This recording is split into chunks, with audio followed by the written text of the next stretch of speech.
Shalom semuanya, hari ini kita akan lanjutkan pembahasan tentang bukunya Foster, yaitu Disiplin Ketundukan dalam subtemanya Batas-Batas Ketundukan. Sebelum kita mendengarkan renungan hari ini, mari kita bersatu di dalam doa terlebih dahulu. Yuk kita satu dalam doa. Tuhan, kami bersyukur untuk semuanya. Hari ini kami boleh dengar renungan lagi, satu kali lagi Tuhan boleh tuntun dan pimpin kami. Hari ini kami mau belajar tentang batas-batas ketundukan ya Tuhan, sehingga kami jadi orang-orang yang menundukkan diri dengan cara yang benar ya Tuhan. Pimpin kami, tuntun kami, biar hamba-Mu hanya mengatakan hanya yang dari Tuhan saja. Di dalam nama Tuhan Yesus, semua sama-sama katakan amin. Oke, nah sebelum kita memulai sharing hari ini, ada satu pertanyaan penting bagi kita semua. Yaitu pertanyaannya adalah begini: apakah sebagai hamba Tuhan kita harus punya penundukan diri? Saya akan jawab dengan cepat, yes, kita sebagai hamba Tuhan harus punya yang namanya penundukan diri.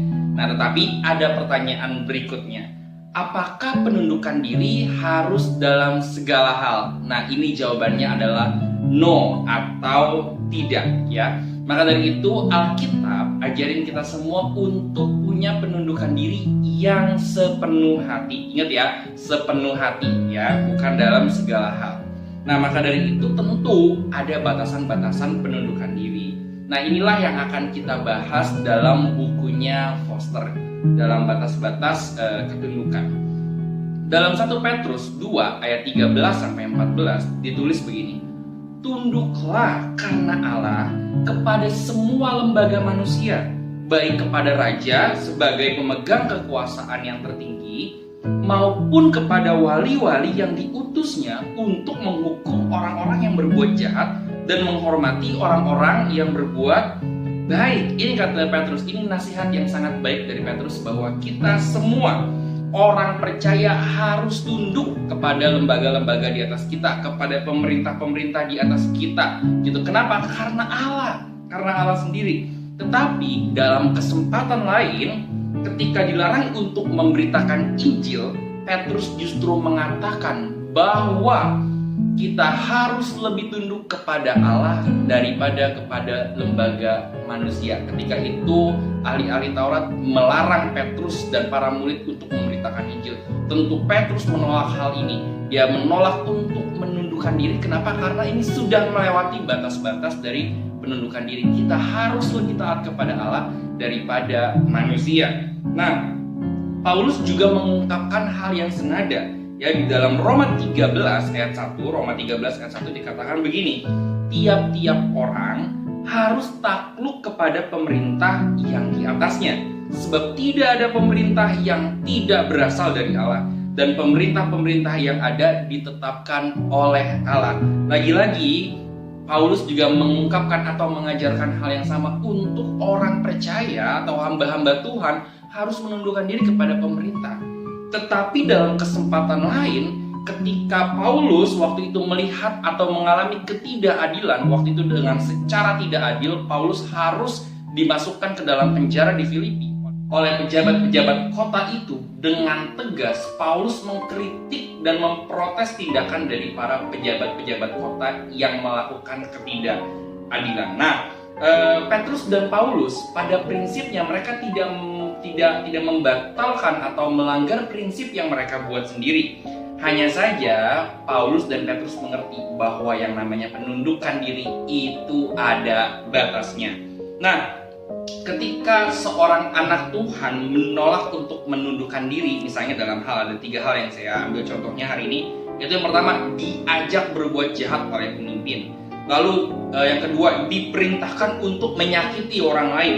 Atau yang ketiga, melakukan pekerjaan yang melanggar firman Tuhan. Nah, ketika anak Tuhan melakukan penolakan terhadap hal ini, sesungguhnya ini bukanlah penolakan yang dipenuhi dengan keangkuhan, gitu ya. Tetapi ini adalah penolakan dengan roh ketundukan dan kelembutan. Ini yang Foster katakan dalam bukunya. Jadi sebagai anak Tuhan, kita nggak boleh takut untuk menolak menundukkan diri ketika penundukan diri itu sudah melewati batas-batasnya. Nanti kita akan bahas tentang batas-batas penundukan diri ya.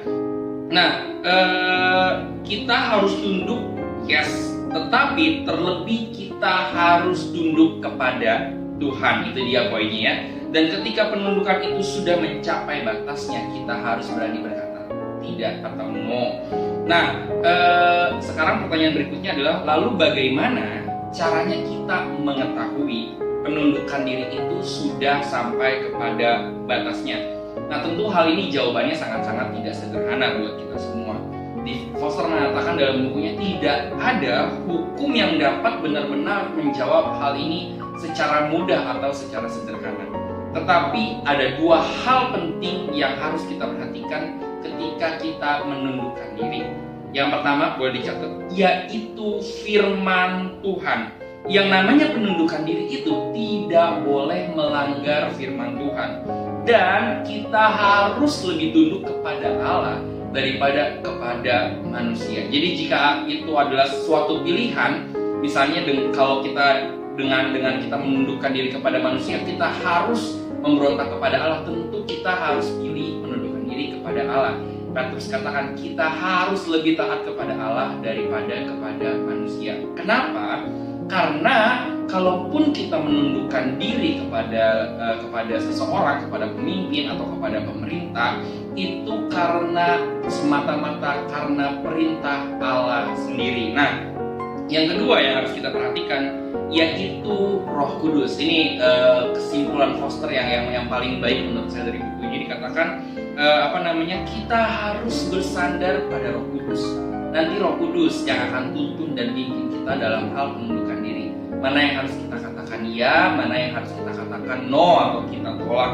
Gitu ya, Roh Kudus yang akan menolong kita untuk memahami batas-batas ketundukan dengan sangat baik, sehingga nanti kita dapat mengambil keputusan yang tepat. Nah, teman-teman, sebagai penutup, hari-hari ini bangsa kita sedang mengalami banyak problema. Kita harus mendoakan Indonesia segera pulih dari segala problema yang menimpa hari-hari ini. Tetapi tidak hanya sampai di situ. Sebagai orang percaya, sebagai orang Kristen yang telah menerima karunia Kristus, menerima firman Tuhan, menerima kebenaran, menerima kerajaan Allah, kita harus peduli dan kita harus berani menyuarakan apabila kita melihat ketidakadilan terjadi di bangsa ini. Seperti isu-isu sosial, politik, ekonomi, dan lain-lain. Kita harus berani mulai menyatakan standing position kita ketika kita melihat ketidakadilan. Itulah bentuk penundukan diri. Penundukan diri yang baik, penundukan diri yang sepenuh hati, penundukan diri yang dimaksud oleh firman Tuhan adalah penundukan diri yang tentu punya batas-batasnya. Dua hal tadi menjadi penting sekali untuk kita dalam menundukkan diri. Yang pertama tadi firman Tuhan, dan yang kedua adalah Roh Kudus. Kiranya renungan hari ini memberkati kita semua. Selamat menundukkan diri dengan batas-batas, tentunya dengan pimpinan Tuhan sendiri. Tuhan Yesus memberkati.